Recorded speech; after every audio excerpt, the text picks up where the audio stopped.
Ready? Yeah. All triads got root third fifth. That's called the root position. That's how they're pulled out of the scale. This doesn't reflect the type of triad. It's just telling you the structure of it. When you go, the root goes last, it's the first inversion.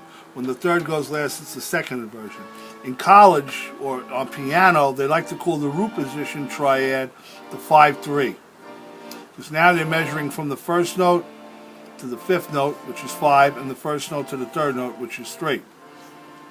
And this one here, they like to call it the 6-3 triad. All first inversions are 6-3. From the third to the root is 6 notes alphabetically. From the third to the fifth is 3 notes alphabetically. Now in the second inversion, from the 5 to the 3 is 6, and from the 5 to the root is 4. So that's usually referred to as the 6-4 triad. All right.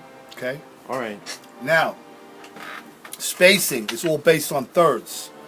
In any of the 4 proper scales, which is the major, natural minor, harmonic minor, melodic minor, you only encounter major thirds or minor thirds. This is 2 whole steps. This is 1 1/2. Here's the triad.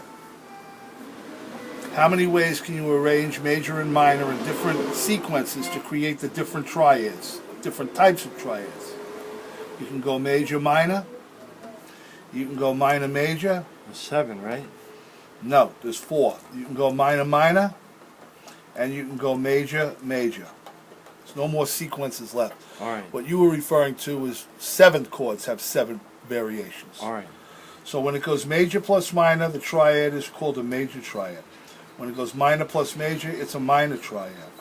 When it's minor plus minor, it's a diminished triad. Not a diminished 7 chord where any note could be the root. This is just a diminished triad. Diminished triad, only one root, right? There's only one root. The only triad that has any note could be the root is the augmented triad. That's major plus major. So that. And people say, well, why is that like that? How come any note could be the root? In this triad, from the root to the third is 4 frets, from the third to the fifth is 4 frets, and from the fifth back to the root again is 4 frets. So anytime you have a chord that cuts up the octave in equal portions, no matter where you start, you keep getting the same 3 notes. All right. So that's how this works. Now people say, when you make a major chord, a minor chord, you flat the third. Watch what happens. If I flat this third to here, I now decrease the major third to a minor third and increase the minor third to a what? A major third. So that's why they say flat the third makes it. You're kind of moving this interval around. Cool. Okay, and that's all there is to do on the triads. This is what they call it. All right, and then any other combination, then it's not a triad no more. It's like it's. Well, you can revoice the triads. A revoicing is when you take the third and move it last, like root, fifth, third. That's called an open voice. So this would be a perfect fifth, and this would be a major 10th. It's used a lot in classical music. It's an open spread triad.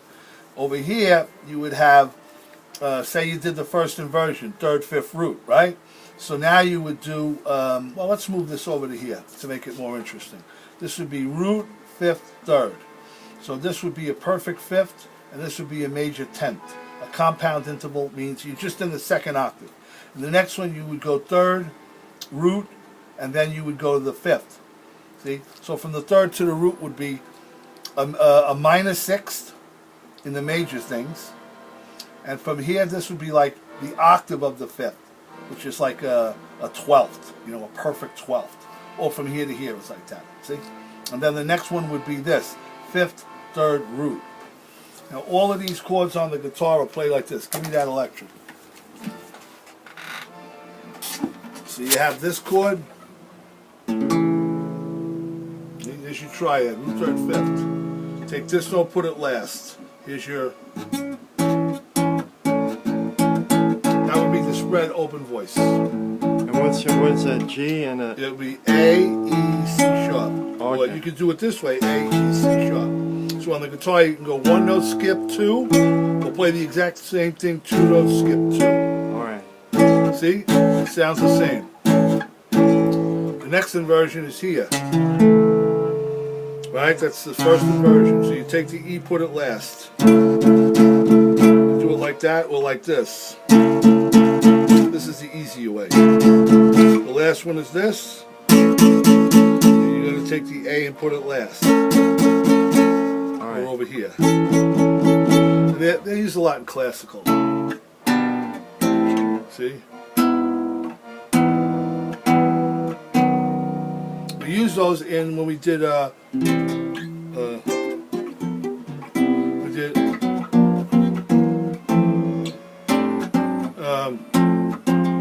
The rainbow song, over the rainbow.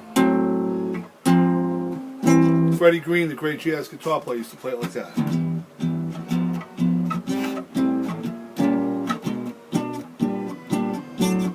A very open voice. Wow. And then these would have, this would be like a 10-5. See, then you have, like, say, from E to G, but that's a compound interval. You have is E, F, G, A, B, C, D, E, F, G. So this would be like a 10. Then you have to the root, to the third to the root again. You got, right? Say E to C. You have E, F, G, A, B, C. So this is a 10-6. You got a 10-5, a 10-6.